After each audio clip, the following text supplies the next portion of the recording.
जय श्री महाकाल, ओम नमो नारायण। किन्नर अखाड़ा ममता कुलकर्णी को महामंडलेश्वर बनाने जा रहा है। उनका नाम श्री यमाई ममता नंदगिरी रखा गया है। जैसे मैं बात कर रही हूँ, उनका पिंडदान का कार्यक्रम हो रहा है और उनके सारे क्रियाक्रम जो महामंडलेश्वर होने के पहले होते हैं वो सारा चीज़ किया जा रहा है। और वो मुझसे 1.5 साल से मुझसे टच में रही, उनको कहीं दिशा नहीं मिल रही थी, तो वो कल ये इच्छा जाहिर करी उन्होंने 2-3 महीने पहले कि मैं सनातन से पूर्ण रूप से जुड़ना चाहती हूँ। तो कल वो भी अखाड़े में आई, वापस आई और कही माता मुझे कुछ पद चाहिए। जब पद चाहिए का बोली और बोली मुझे महामंडलेश्वर बनना है और मुझे आपका जो वृंदावन का आश्रम है उसके आगे प्रचार प्रसार के लिए मैं आगे काम करना चाहूँगी, मुझे पद दीजिए, महामंडलेश्वर बनाइए। तो हमने सारी शर्तें रखी। नमस्कार, আমি অমিত গোস্বামী আপনাদের প্রত্যেককে স্বাগত জানাচ্ছি আমার চ্যানেল স্ট্রেট কাটে। প্রয়াগরাজে মহাকুম্ভ মেলায় সন্ন্যাস গ্রহণ করেছেন এক সময়কার হিন্দি ফিল্মের নায়িকা মমতা কুলকার্নি। তিনি সেখানে গিয়ে নিজের পিণ্ডদান করে তিনি সন্ন্যাস গ্রহণ করেছেন এবং পূর্বাশ্রমের সব স্মৃতি তিনি বিসর্জন দিয়েছেন। তিনি নাম গ্রহণ করেছেন মা মমতা নন্দগিরি। তিনি সন্ন্যাস গ্রহণ করেছেন কিন্নর আখড়ার অধীনে। মহাকুম্ভমেলা ভারতে 4 বছর অন্তর অন্তর হয়। সেটা হয় প্রয়াগরাজ, নাসিক, উজ্জয়িন এবং হরিদ্বারে।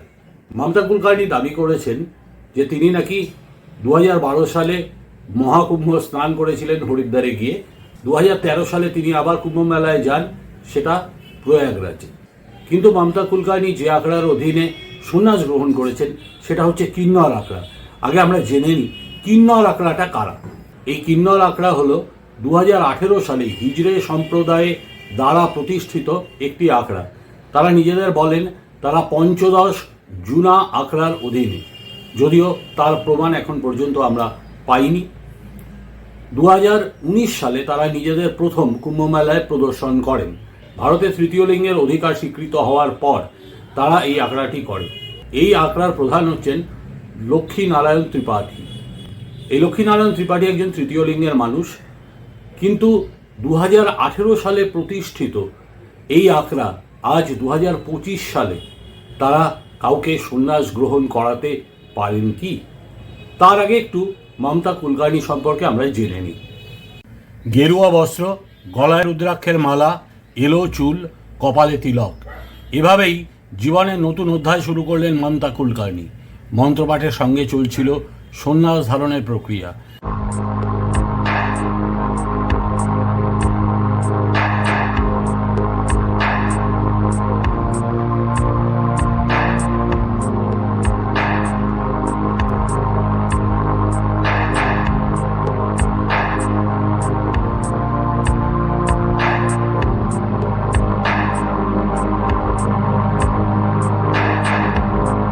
এমনই এক মুহূর্তে কেঁদে ফেলেন মমতা।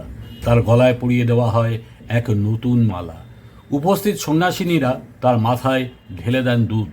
দুধ স্নানের পরে আরও এক গেরুয়া বস্ত্রে মুড়ে দেওয়া হয় মমতাকে। একে একে সবাই ফুলের মালা পরায় তাকে। 23 साल की थी, उसका इम्तिहान चल रहा था और मैं उसमें पूरी तरह उत्तीर्ण हो गई। এই ভিডিও ছড়িয়ে পড়েছে সমাজ মাধ্যমে। করণ অর্জুন ঘাতকের মতো একাধিক হিন্দি ছবিতে অভিনয় করতে দেখা গিয়েছে মমতাকে। হিন্দি ভাষার পাশাপাশি তিনি অভিনয় করেছিলেন তামিল, তেলেগু, মালায়ালাম, বাংলা এবং কন্নড় ভাষার ছবিতে। 1992 সালে তিনি এসেছিলেন বলিউডে। প্রথম ছবি মেরা দিল তেরে লিয়ে। তারপর তাকে নিয়ে বিতর্ক ওঠে একটি টপলেস ফটোশ্যুট নিয়ে। বলিউডের সংবাদ অনুযায়ী 1993 সালে মমতা কুলকার্নি একটি নামী ম্যাগাজিনের জন্য টপলেস ফটোশ্যুট করেন। তারপর মমতার বিরুদ্ধে জনবিক্ষোভ তৈরি হয় মুম্বাইয়ে। তাতে লাভ হয় কিন্তু মমতার। তার ঊর্ধ্বাঙ্গ অনাবৃত ছবি ব্ল্যাকে বিক্রি হতে থাকে। এতটাই বিতর্ক তুঙ্গে উঠেছিল যে এজন্যে আদালত মমতাকে 15,000 টাকা জরিমানা করে এবং মমতা সেটা দিয়েও দেন। তারপর তাকে নিয়ে বিতর্ক ওঠে মুম্বাই আন্ডারওয়ার্ল্ডের সাথে যোগাযোগের অভিযোগে। মুম্বাইয়ের সংবাদ মাধ্যমের দাবি এজন্যে তাকে একটি বড় বাজেটের ছবি থেকে বের করে দেওয়া হয়। সঙ্গে সঙ্গে মমতা আন্ডারওয়ার্ল্ড ডন ছোটা রাজনকে দিয়ে প্রযোজককে ফোন করান, তাকে আবার নিতে বাধ্য হন প্রযোজক। মমতা এসব খবরকে মিথ্যে বলে অস্বীকার করেন। 2016 সালে মমতা কুলকার্নির নাম আবার ভেসে ওঠে যখন সে ড্রাগ মাফিয়া বিবেক গোস্বামীকে বিয়ে করেন। কিছুদিন পরে এই বিবেক গোস্বামী ও মমতা কুলকার্নি কেনিয়া বিমানবন্দরে গ্রেফতার হন। পুলিশ তাদের বিরুদ্ধে কেস করে। 2000 কোটি টাকার ড্রাগস র্যাকেটের কথা প্রকাশ্যে আসে। তারপর অজ্ঞাত কারণে মমতাকে আর জড়ায় না পুলিশ। এরপর মমতা ভারত থেকে সরে যান, বিদেশে প্রচারের আলোর দূরে বাস করতে থাকেন। তারপর এবার এসে কুম্ভ মেলায় আবার তিনি এলেন প্রচারের আলোয়। তিনি সন্ন্যাস গ্রহণ করলেন এবং আবার তিনি যথারীতি মিডিয়ার সামনে। এহেন মমতা কুলকার্নিকে সন্ন্যাস গ্রহণের সুযোগ দিয়েছে কিন্নর আখড়া। তাদের আদৌ সন্ন্যাস দানের যোগ্যতা আছে কি? কেননা একটা আখড়ার এই যোগ্যতা অর্জন হয় 14 বছরের মাথায়, অর্থাৎ আখড়া প্রতিষ্ঠার 14 বছরের আগে তাদের কাউকে সন্ন্যাস দানের যোগ্যতা হয় না।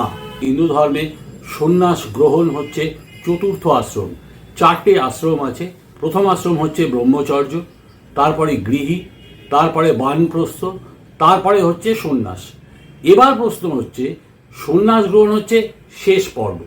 একটা কথা প্রথমেই বলি, সেটা হচ্ছে নির্দিষ্ট নিয়ম নেই যে আপনাকে কোন আশ্রমের পরে কোন আশ্রমে গিয়ে আপনি করবেন।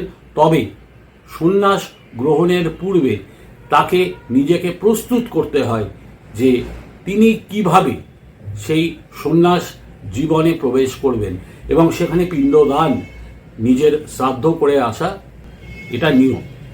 তবে এখানে একটা প্রশ্ন হচ্ছে, আমি একটি ভোগী জীবন থেকে দুম করে চলে এলাম একটা সন্ন্যাস জীবনে। ব্যাপারটা হিন্দু ধর্মে এত সোজা নয়, তাকে কিন্তু তৈরি হতে হবে। আপনারা হয়তো দেখেছেন যে রামকৃষ্ণ মিশনে প্রথমে তারা ব্রহ্মচর্য এবং বানপ্রস্থের একটা স্তর পার হয়ে তারপরে তারা সন্ন্যাস জীবন নেন। আজ হিন্দু ধর্ম নিয়ে কিন্নর আখড়া যেটা করলেন সেটা নিতান্তই একটি ইয়াকি মাত্র। তার কারণ তাদের না আছে যোগ্যতা, তাদের কোনোভাবেই কাউকে সন্ন্যাস দানের যোগ্যতা নেই। এই কথাটা তাদের প্রথমে স্বীকার করতে হবে। আজকে যে জায়গাটা সেটা হচ্ছে, যাকে তারা সন্ন্যাস দান করছেন তার পূর্ব জীবন সম্পর্কে তারা জানবেন না। তিনি কিভাবে আত্মশুদ্ধির মাধ্যমে সন্ন্যাস নিচ্ছেন। সন্ন্যাস নেওয়ার উদ্দেশ্য কী? সন্ন্যাস নেওয়ার উদ্দেশ্য অতি সহজ, মোক্ষ বা মুক্তি। এই মোক্ষ বা মুক্তি তখনই হয় যখন সে জনসেবার মাধ্যমে, মানুষের সেবার মাধ্যমে, আর্তের সেবার মাধ্যমে তিনি নিজেকে একটি স্তরে উন্নত করেন। তখন তার ঘটে ব্রহ্মলাভ। সেই ব্রহ্মলাভ হচ্ছে মোক্ষ বা মুক্তি। হিন্দু ধর্ম নিয়ে আজ যেটা হলো, এটি একটি নষ্ট বিজ্ঞাপন হিন্দু ধর্মের, যা তারা করে দেখালেন মহাকুম্ভ মেলায়।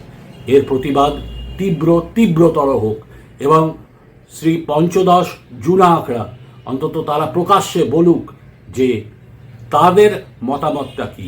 তারা এই কিন্নর আখড়াকে কি অ্যাফিলিয়েশন দিয়েছেন? এইটা আজ জানার সময় হয়েছে। নমস্কার, আজ এখানেই রাখি।